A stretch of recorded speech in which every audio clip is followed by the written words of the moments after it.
Here we are, I was cleaning out my enclosures this morning and I've seen a lot of the snakes are really active, and that often happens when you get a low pressure system coming, a bit of a storm. But I noticed my male death header was pacing vigorously, so I knew what that was, so I grabbed him and threw him in with her, and you can pretty much guess what's going on. I'll let you watch for a minute while he does the foreplay style.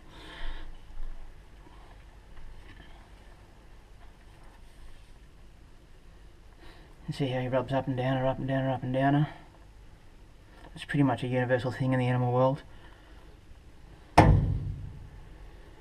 You've got to earn the right sort of thing. Impress her with your love or whatever. In this case he's a lot smaller than her, he's 1/3 her size. A lot of species of snakes, the males seem to be bigger, but with the adders the females are big fat chunky things. Now he'll do this over and over and over and over.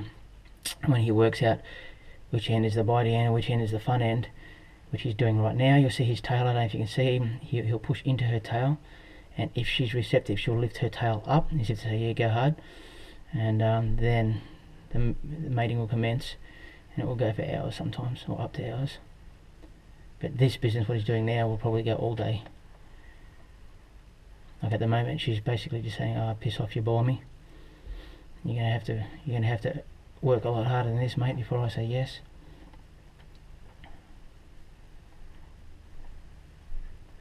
But he'll win the right. She's bred with him, well, for me, once, and I screwed it up. I don't know how, but as the babies were there, and because these guys give birth to live young, and they give birth to them in an embryonic sac, which they stay in that sac for 24 hours or 48 hours while they absorb the yolk in the egg. And I got to that stage, and then they all died before they came out, and I don't freaking know why. I had moved the babies from away from the mother into another enclosure, which that may have done something, but otherwise the previous owner of these adders has bred them 2 or 3 times before. I had no intentions to, but when I seen him really badly needing a root, and I thought, can't deprive the bloke of the only thing in life that he can really enjoy, living in an enclosure. So he's sniffing her tail there and working out which end's which, basically. Kind of like some of us boys who really need to know where the things are, if you know what I mean.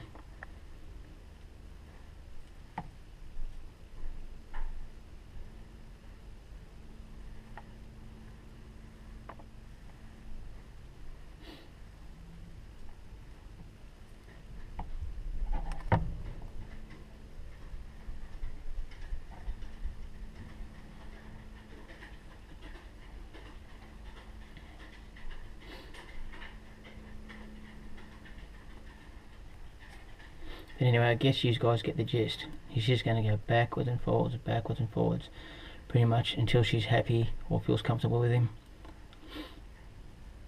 And then eventually she'll lift up that tail of hers and expose the good gear.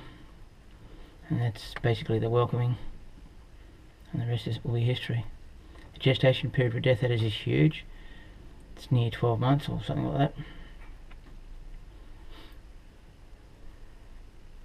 With breeding adders, I mean, I'm no expert on it, and some of you guys will probably question me.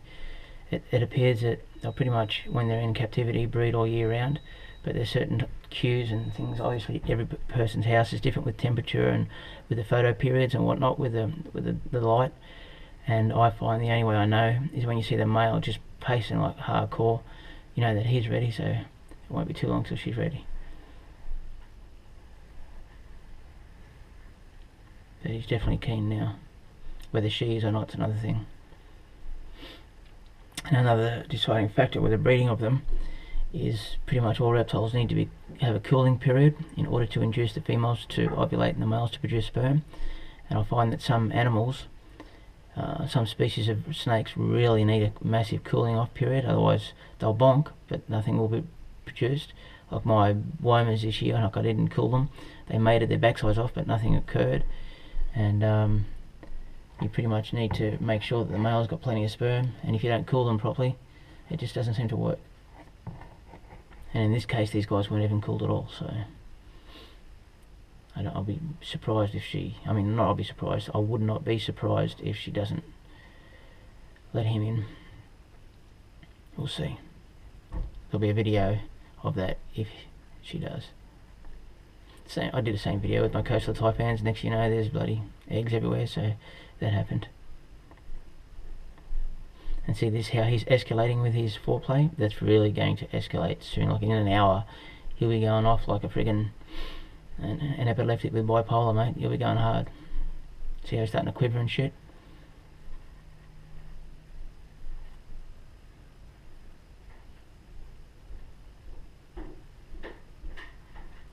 Anyway, that's enough boring crap.